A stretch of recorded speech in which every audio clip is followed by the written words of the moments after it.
astele.tv.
Amigos, muy buenas tardes. Estamos aquí en Contrapunto TV, que se transmite todos los miércoles a las 13 horas por astele.tv. Como se anunció con anticipación, pues hoy tenemos un tema que está muy candente, que estamos pues a la espera del paquete económico 2019. Como ustedes saben, pues ya por lo menos desde el 8 de septiembre se debieron haber tenido los criterios generales de política económica, que es lo que de alguna manera permite crear el marco sobre el cual se va a dar pues el presupuesto de egresos, la ley de ingresos, ¿verdad? Que son fundamentales para la economía del país, sobre todo para combatir la incertidumbre financiera, la volatilidad cambiaria, que como ustedes saben, pues viene pues ya de lejos, viene por lo menos desde Donald Trump, ¿verdad? Desde que era candidato, ¿no? Que empezó a haber nerviosismo en los mercados financieros. En fin, para analizar este y otros temas, nos da mucho gusto que esté con nosotros nuevamente, pues él ya se ha vuelto aquí un pilar del programa, ¿verdad? Nuestro analista económico, financiero, comercial de cabecera, el doctor Ignacio Martínez. Qué gusto que estés con nosotros. Enrique, muchas gracias por la invitación. Es un honor estar nuevamente aquí en este importante programa a través de ACTL en Contrapunto. Y sin duda, pues, tocando un tema toral. Muy bien, bueno, pues vamos a ir entrando en materia, pues ya entramos con un cierto retraso. Bueno, pues vamos a analizar una de las fuentes de incertidumbre que tiene que ver con la economía internacional. ¿Podemos ver una primera imagen, por favor? Pues mira, aquí los pronósticos de la OCDE, del Fondo Monetario, del Banco Mundial, más o menos son coincidentes, de que para el 2019 parten de que hay una desaceleración, si bien moderada, de la economía mundial. Ya es que varían un poco los pronósticos, si es 3.5, en fin, puede variar, pero en general si ves este mapa, que se ve medio incompleto, ¿verdad? Que aquí no se alcanza a ver un dato importante, que es Estados Unidos, aquí es 2.7, algunos dan 2.5, pero si ves las distintas zonas del mundo, se ve que todos son a la baja, ¿no? Así es. O sea, es muy poco, pero finalmente es una desaceleración. ¿Cómo ves esta situación de la economía mundial? Bueno, mira, aquí hay una serie de temas que nos llevan a este comportamiento. Uno que quizás es el más importante es que la Reserva Federal de Estados Unidos está en un proceso constante hasta 2019 de aumentar los intereses, la tasa de interés en la economía estadounidense, y esto va a provocar que países de alta renta, de media renta, de manera particular países como México, tengan una desinversión a raíz de que el mercado estadounidense es atractivo por dos aspectos.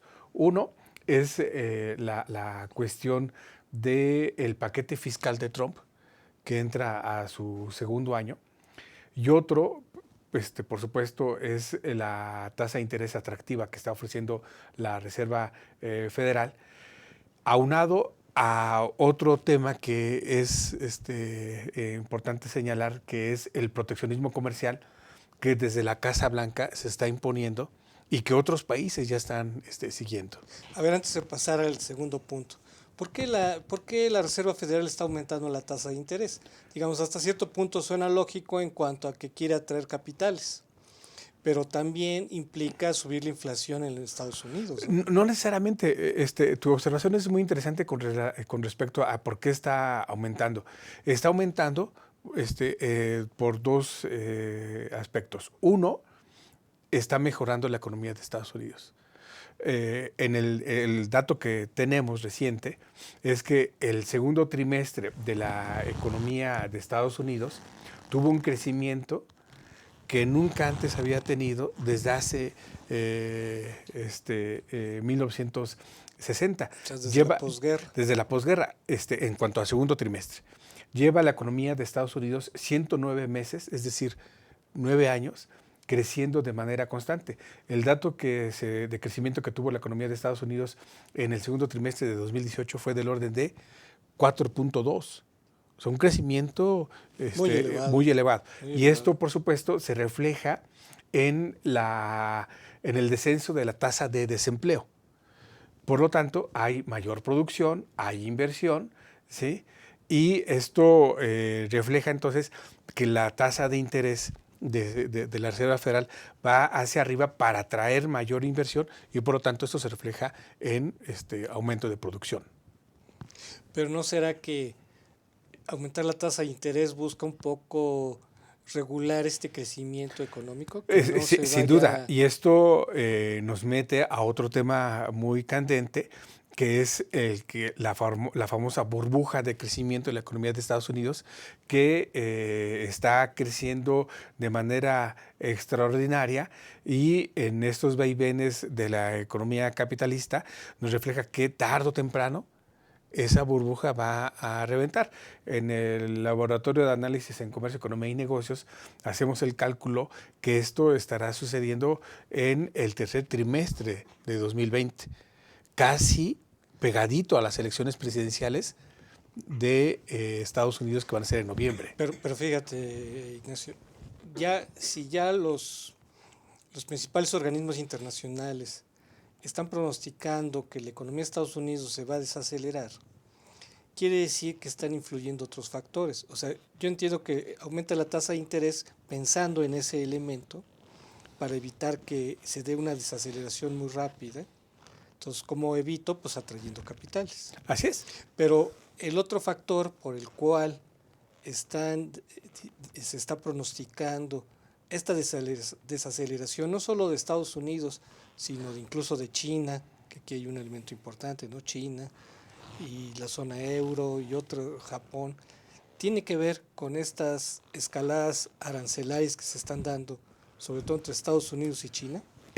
No necesariamente. El aumento de aranceles de Estados Unidos a China, que afectan un intercambio comercial del orden de 207,000 millones de dólares, si lo ponemos en impacto del PIB, no va más allá del 0.6%, o sea, del PIB, o sea, no impacta en ese crecimiento.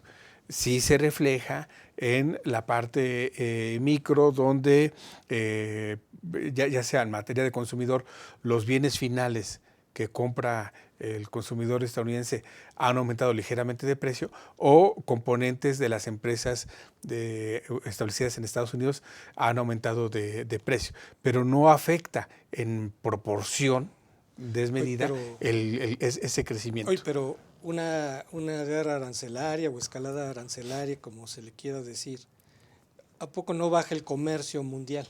Si tú me estás me estás elevando las tarifas, entonces evidentemente yo te voy a comprar menos, porque ya me sale más caro. Aquí, mira, habría que establecer cómo viene este procedimiento. Estados Unidos es el único país que anuncia que avisa, que informa a sus socios comerciales que están cometiendo una práctica desleal en el mercado estadounidense. Por lo tanto, los invita a negociar. Eso es lo que está haciendo Estados Unidos con Canadá, con China. Estados Unidos anuncia, y Trump, que es un más media, es un hombre mediático, lo pone como un gran escándalo que está estableciendo aranceles a China, lo cual de manera inmediata no es así, porque esos aranceles deben ser aprobados vía la Organización Mundial de Comercio. Lleva 2 paquetes de medidas impositivas Trump hacia China, y el primer paquete es el que está en vigor. El otro paquete es el que se está negociando. Este segundo paquete es el que acordó 1 de diciembre en Buenos Aires, tanto Trump como el presidente Xi, que se va a mantener de manera temporal, sin aumentar aranceles, hasta que dentro de 3 meses lleguen a ya un acuerdo comercial. Es ahí donde viene esa gran presión, y por lo tanto sí mete en una dinámica en lugar de este crecimiento, en una dinámica de desaceleración al comercio internacional. Sí, porque la expectativa es negativa. Y de hecho, esa expectativa negativa está influyendo en que bajen el precio del petróleo, que estén bajando que los commodities estén bajando, Sí, las materias primas. afecta a otras mercancías y otros servicios, ¿sí?, a raíz de que se están estableciendo estas medidas proteccionistas. Ahora, no es solamente Estados Unidos. La Organización Mundial de Comercio hace 2 semanas informa que se han detectado 76 nuevas medidas no arancelarias que los países están imponiendo a sus socios comerciales. Por lo tanto, también esto se convierte en un dique para detener ese intercambio de mercancías, lo cual nos está llevando a algo muy importante a señalar, que es una reestructuración de la Organización Mundial de Comercio. Muy rápidamente, temas negociados en el acuerdo comercial entre México, Estados Unidos y Canadá, en el TPP, y la Unión Europea negociando de manera individual con Chile, Canadá y México, los temas que han negociado estos acuerdos regionales no están presentes en la regulación de la Organización Mundial de Comercio. Si a eso le aunamos que Trump quiere minar el principal capítulo de solución de controversias de la Organización Mundial de Comercio, entonces los lleva a un procedimiento de reestructuración para adecuarse a estos nuevos mecanismos. Bueno, en el G20 ya se aceptó la necesidad de reformar la OMC. Así es. Y la OMC tiene un lustro para entrar a este procedimiento a raíz precisamente de esta ola proteccionista. O sea, sin duda, aunque haya tregua arancelaria, sí hay un ambiente enrarecido, ¿no?, Que tensa los intercambios comerciales, y por lo tanto esto nos lleva a una redirección de las cadenas globales de valor, que ahí los países pues estarán entrando a otro tipo de procedimientos. Y al final de cuentas, que haya una incertidumbre financiera en el mundo que naturalmente nos pega, ¿no? Totalmente. Y es ahí donde México va a entrar a una ruta en 2019-2020 muy, pero muy peligrosa. Muy bien, amigos, pues vamos a hacer una pausa y bueno, pues todavía nos falta ver algunas cosas del contexto. Estamos aquí en Contrapunto TV. Regresamos.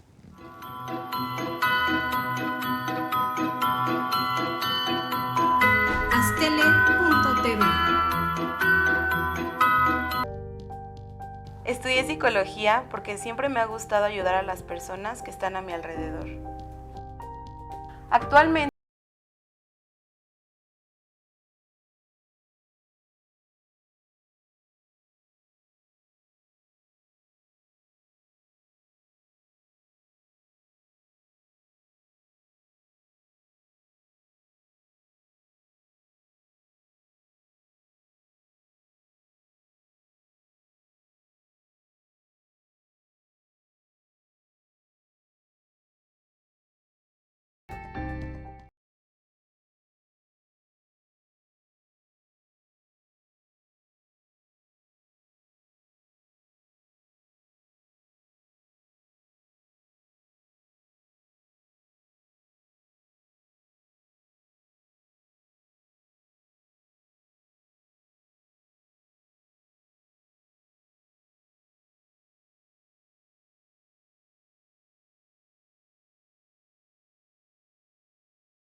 Astele.tv.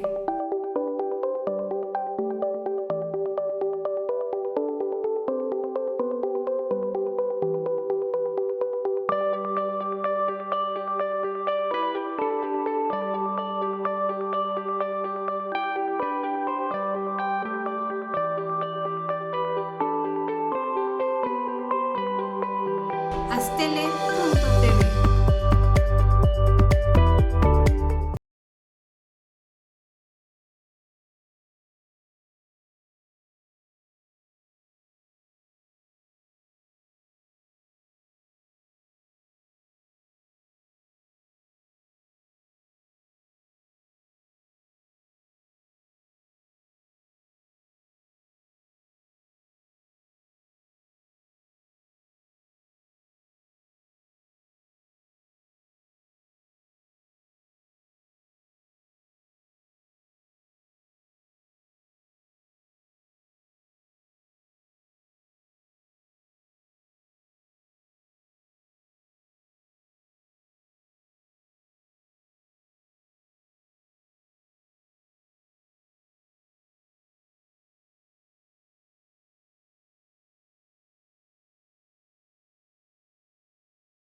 Astele.tv. Estamos de regreso aquí, amigos, en Contrapunto TV. Vamos a ver la siguiente gráfica, por favor. Tiene que ver con los pronósticos sobre la economía mexicana, bueno, de América Latina. Esta es una del fondo que es todavía anterior a la última. Si ves, en el caso de México, pues le da todavía aquí un 2.5 y todavía hubo otro pronóstico que le da a la baja, ¿no? Sí. Claro, comparando con el crecimiento de este año, pues decir 2.3 es más alto, ¿no? O sea, pareciera que la economía mexicana no se desacelera. Si digamos, si en este creció 2 y en el próximo se pronostica 2.3, pareciera que no desacelera, pero ¿cómo ves este asunto, Ignacio? Hay al interior de la economía mexicana dos importantes mediciones, más allá del PIB, que hay que también tomar en consideración. Uno son las expectativas de la economía mexicana que tienen los hombres de negocios, y otro, el índice de confianza del el índice de confianza del empresarial. Y estos dos índices para 2019 arrojan resultados nada halagüeños. Sí, porque Citibanamex da creo que 1.7, ¿no? Sí, poniéndolo en una media, las principales fuentes que abordan este tema, nos lleva a un crecimiento de 2.1%. En el Laboratorio de Análisis en Comercio, Economía y Negocios, el cálculo que hacemos es que la economía estará creciendo para 2019 no más allá de 2%, lo colocamos en 1.7%, ¿no? Entonces, no es nada halagüeño el crecimiento de la economía mexicana, y si a esto le sumamos lo que en ese momento estábamos analizando sobre el panorama internacional, la economía mexicana en 2019-2020 va a estar en un camino muy sinuoso. Aparte del contexto internacional, ¿qué sucedió fíjate, leyendo los precriterios de política económica, fíjate, de abril daban 3% de expectativa. ¿Qué pasó entre abril y estas fechas? Que baja pues un punto por lo menos. ¿Qué ha sucedido que ha bajado tanto la expectativa de crecimiento? Que no hay una confianza plena en la economía mexicana. Más allá que sí hubo un cambio de gobierno que ahora el titular del Ejecutivo no es el que esperaban los mercados, pero lo que sí es que llevamos 2 años sin una plena confianza de la economía mexicana hacia la inversión. Y por supuesto, viéndolos en la parte social, esto no se refleja en creación de empleo y por lo tanto nos mete en una cuestión de una baja expectativa tanto para el empresario como para el consumidor.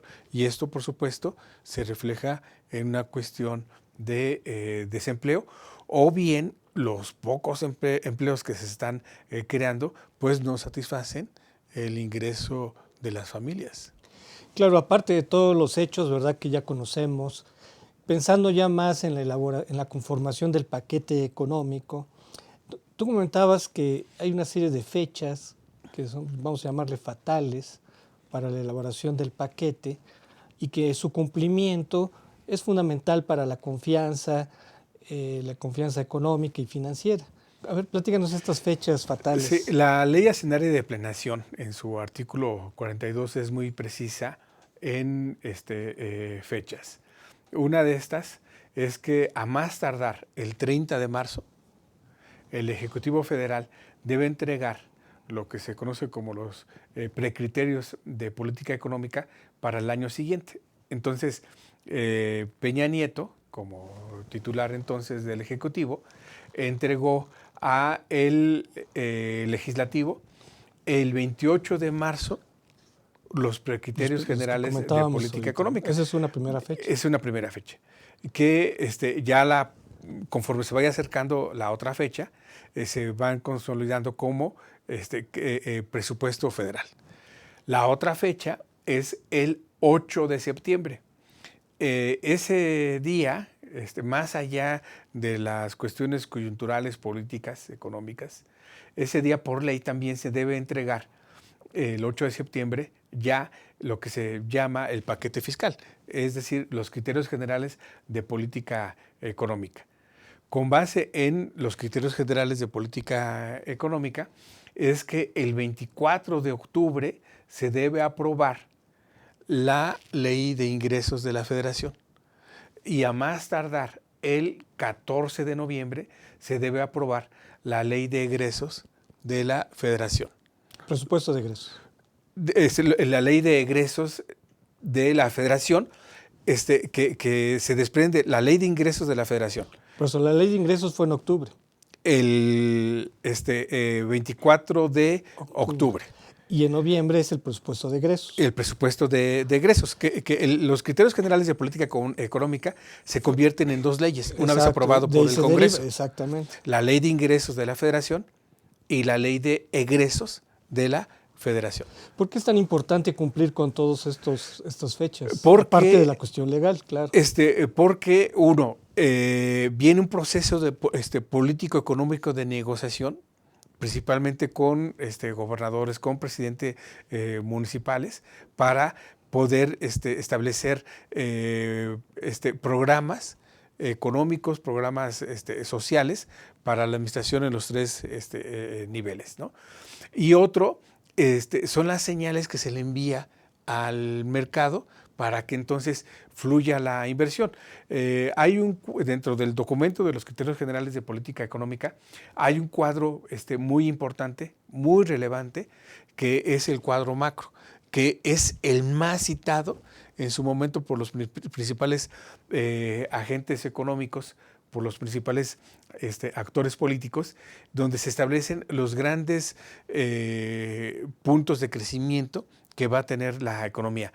Por supuesto, partiendo del PIB, de tipo de cambio, de inversión fija bruta, tasa de interés, precio internacional del crudo, lo cual en este momento no se ha presentado y nos mete en una enorme ambigüedad, ¿no? O sea, vean, es muy importante que los actores económicos, políticos y la sociedad en general sepa primero cuánto dinero piensa el gobierno que va a contar. Por eso siempre se habla de la ley de ingresos. Así es. Y a partir del dinero que voy a tener, pues ya voy a poder planear mi gasto. Entonces, por eso luego se vota el presupuesto de egresos. Entonces, a partir de aquí, pues ya todos los inversionistas, banqueros, etcétera, pues saben si realmente pues el gobierno está planeando algo realista o si son muchos los compromisos, pues a lo mejor hay que elevar el déficit público. Lo cual es muy peligroso. Me voy al documento que señalabas sobre el 28 de marzo, Exacto. que son los precriterios. En ese documento se presenta que los ingresos para 2019 serían del orden de 5 billones de pesos. Que esa fecha luego la manejó López Obrador. Así es. 5.6, ¿no? Creo. Y los egresos serían del orden, que esa es la cifra que manejó, del orden de 5.4 billones de pesos. Es decir, tendríamos, con relación al documento de marzo, subrayo de los precriterios generales de política económica, un déficit del orden de 400,000 millones de pesos. ¿Sí? Eso es lo presentado en marzo. Tomo en consideración esas cifras para lo que se está ahora presentando. Los programas sociales, los nuevos programas sociales de López Obrador, ya como presidente, son del orden de 159,000 millones de pesos. Dice López Obrador, lo ratificó ahora en su toma de posesión 1 de diciembre, que se va a disminuir el IVA y el impuesto sobre la renta en la franja fronteriza. O sea, siempre se va a bajar el IVA. Sí, eso ya lo mencionó. A ver, antes de entrar al detalle. Antes de todo esto, bueno, efectivamente yo recuerdo que López Obrador había dicho que se tenía más o menos un presupuesto como de 5.6, pero que de ese 5.6, 3.5 era intocable. ¿Estás de acuerdo? Que él mencionó eso, que como que ya estaba ahí etiquetado, ¿no? De ese 5.6, que 3.5 ya estaba etiquetado en las cuestiones como pensiones, pago de la deuda, ¿sí? Entonces, de eso quedaban como 2 billones, ¿no? Aproximadamente 2 billones que se podía utilizar. Entonces, tú mencionabas ahorita algún dato de los programas sociales. Yo en alguna columna hice un recuento de todos los gastos sociales, incluí la refinería, el Tren Maya, ¿no? Como compromisos, ¿no? del gobierno. Entonces, yo más o menos hacía un cálculo como de 1 billón. Sí, para que abarcaría todo eso, ¿no? Así es. Como 1 billón. Con base a lo que también había dicho Ramírez Cuellar, ¿no? Que preside la Comisión de Presupuestos. Entonces nos quedaba 1 billón, pero ese billón pues es para todo lo demás. Todo lo demás. ¿Cómo ves? ¿Va a alcanzar o no va a alcanzar? Claro que no va a alcanzar. Sí, no va a alcanzar. Aquí haciendo cuentas alegres, vamos a tener más o menos, sí, con relación a los criterios generales presentados en marzo, sumando a reducción de ingreso por reducción de IVA al 50% en la franja norte, reducción del ICR de 35 a 21%. Como Trump, entonces. Sí, más o menos se nivela, sí, en la franja norte. Esto arroja que el fisco estaría dejando de ingresar 120,000 millones de pesos en torno al gasto de los nuevos programas, sumado a el gasto de infraestructura que tú señalas, estos 2 trenes, el transísmico y el Maya, nos lleva más o menos precisamente a esta cifra del orden de que no tendríamos para cubrir este hueco de 800,000 millones de pesos, ¿sí? Que cifras más, cifras menos, coincide con lo que tú señalas, ¿sí? Entonces, aquí es donde vamos a entrar a una ruta, pero muy, muy, muy peligrosa, porque o aumenta el ingreso a través del incentivo de gasto, es decir, el empresario recibe bien esas medidas, por lo tanto, comienza a invertir en producción La producción nos lleva a ventas, venta nos lleva a pago de IVA, y venta nos lleva a contratación de personal, pago de ICR. ¿Sí? Entonces, ahí es donde quizá el gobierno le está apostando. Si a eso le sumamos el fuerte combate a la corrupción, fortalecimiento de la seguridad pública, le brindas una plena confianza al empresario para que entonces invierta en equipo y maquinaria. ¿Sí? Pero esto veremos cómo lo recibe la sociedad, los empresarios, los inversionistas, el 15 de diciembre, lo cual nos está llevando, cuando se presenta los criterios generales de política económica que se van a convertir en ley de ingresos y ley de egresos. Sí, claro, en general cuando ya se presenta el paquete se votaba, pero en otras ocasiones, salvo algunas excepciones, ya se tenía algunos documentos previos, ¿no? Y la ley de ingresos y el presupuesto de egresos. Así es que son los criterios generales de política económica que son los que se negocian en la Cámara de Diputados, como Cámara de Origen, para el presupuesto federal, ¿no? Pero en este momento estamos ante esta enorme incertidumbre y eso habría que sumarle estos vaivenes sobre los bonos de la cancelación del nuevo aeropuerto, suspensión del nuevo aeropuerto. Claro. ¿Cuál era el déficit público que se esperaba en los precriterios? No recuerdo. 0.6. 0.6. Yo veo difícil que se vaya a cumplir con eso. Por lo que estamos comentando sobre la reducción de ingreso y sobre aumento de gasto en programas e infraestructura, estaría muy complicado que tuviéramos déficit. Bueno, amigos, pues vamos a regresar con este tema. Estamos aquí en Contrapunto TV. Continuamos.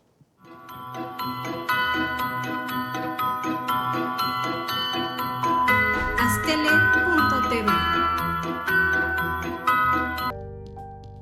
Estudié psicología porque siempre me ha gustado ayudar a las personas que están a mi alrededor.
Astele.tv.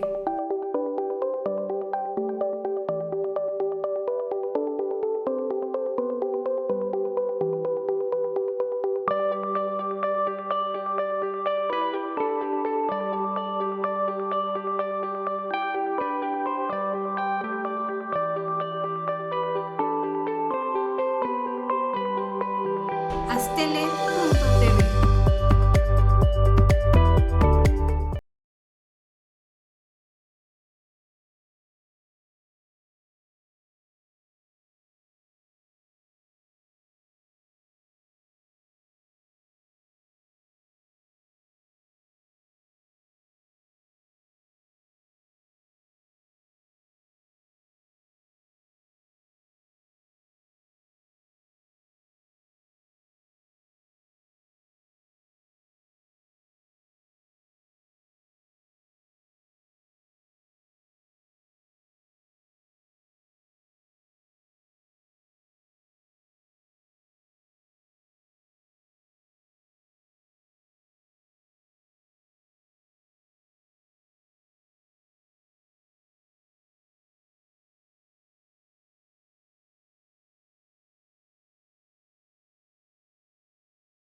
De regreso, amigos, aquí en Contrapunto TV. Si podemos ver la siguiente imagen, por favor. Aquí tenemos una visión global así del presupuesto. Y señala lo que comentabas, ¿no? Como hay una serie de... Fíjate, incluso aquí meten el tren Toluca, Ciudad de México. Hay una serie de obras que están en proceso, Sí. que aunque no sean de la actual administración, pues Deben seguir. deben seguir. Aquí está el 3.6 billones de lo que te decía que estaba etiquetado, ¿no? Y una serie de gastos, ¿no? Y compromisos, ¿no? Se hablan 100 compromisos. El margen es muy poco. Sí, ¿no? O sea, hay muchos... Hay mucho gasto y poco ingreso. Yo ves que se habla de las nuevas De universidades. las nuevas universidades, ¿no? Yo creo que aquí Carlos Ursúa debe meter en línea al López Obrador político, ¿no? Porque lo que debe permear es para estas cuestiones el gasto, la política económica con relación a las promesas, porque nos podemos meter, si no es que ya estamos, en profundas arenas movedizas y cada vez que nos movamos, esto, por supuesto, nos puede hundir aún más, ¿no? Bueno, me da la impresión que, por ejemplo, mucho gasto va a ser como para de arranque, ¿no? O sea, a lo mejor sí, sí se busca cumplir en todo, pero de a poquito, ¿no? O sea, si yo digo 100 universidades, pues programo para que empiecen 2 o 3, ¿no? Déjame. En muchos casos así, como el Tren Maya, pues de los 150,000 se van a aprobar 6,000 y en otros 100, ¿me entiendes? Yo Sí, no pienso sé, que- pero estamos ahí hablando de egreso, de gasto. Déjame ir un poquito a la parte medular. De estos 5 billones de ingreso, de estos 5 billones, 2.4 son de IVA, ICR e IEPS. Pesa más IVA, pesa más ICR, IVA e IEPS, es en ese orden.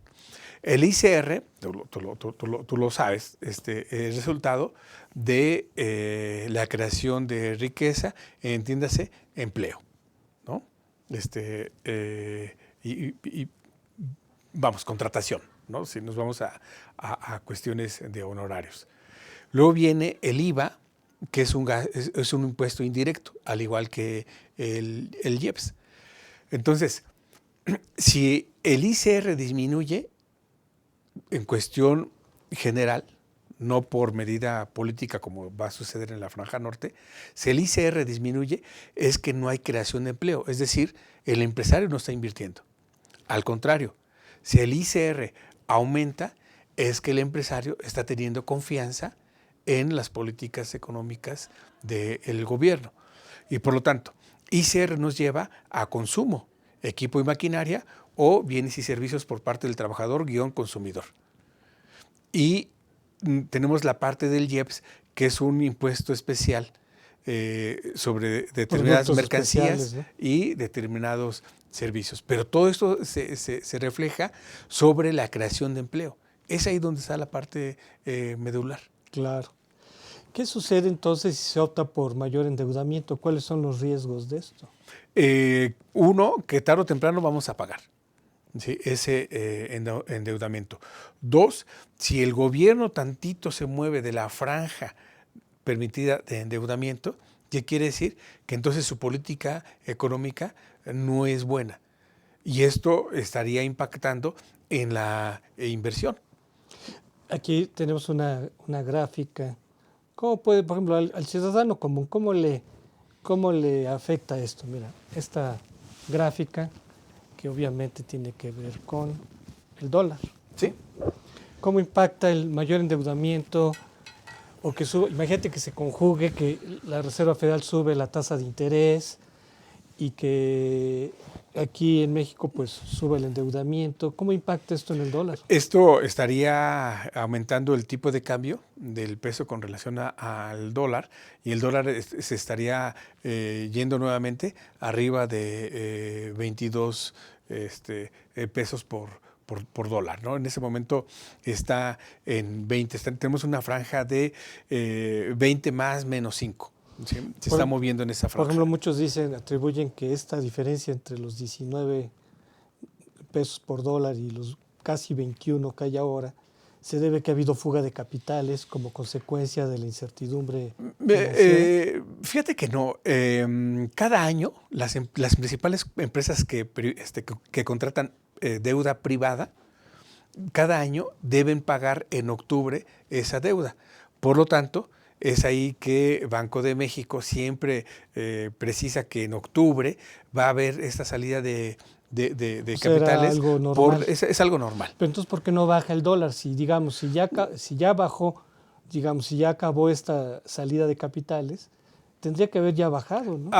Es que aquí también hay que ver, como lo precisabas en la primera parte del programa, las cuestiones económicas o financieras e internacionales y políticas, por supuesto, ¿no? Las medidas proteccionistas, el anuncio de Merkel que ya no se va a presentar a elecciones, el resultado de las elecciones en Estados Unidos, el precio del petróleo, la política internacional de Rusia. Vamos, hay una serie de factores que inciden. Pero internamente, ¿no crees que los inversionistas y hasta la gente común le está apostando al dólar? Me voy sobre una cuestión meramente interna. Lo referente a la consulta sobre el aeropuerto provocó un desliz en el tipo de cambio de solamente 0.11%. ¿Sí? Es decir, si el tipo de cambio estaba en 2010, se elevó a 2021. ¿Sí? Entonces, es aquí donde estamos expuestos. El gran termómetro, sin duda, va a ser este 15 de diciembre, cuando se presente el presupuesto. Ahí sí, lo que se presente va a impactar en los mercados. O sea, si hay equilibrio fiscal, quiere decir, entonces, los mercados estarían recibiendo bien. Ahora, algo importante, es lunes 15 de diciembre. No es cierto, es sábado 14 de diciembre. Sábado 14 de diciembre. Es domingo 15. Es viernes 14, sábado 15. Por lo tanto, si el mercado no recibe bien ese presupuesto, el lunes sí tendríamos una corrida cambiaria. ¿Sí? Que paradójicamente también el 14 de diciembre es la fecha límite para la recontratación de los bonos del aeropuerto.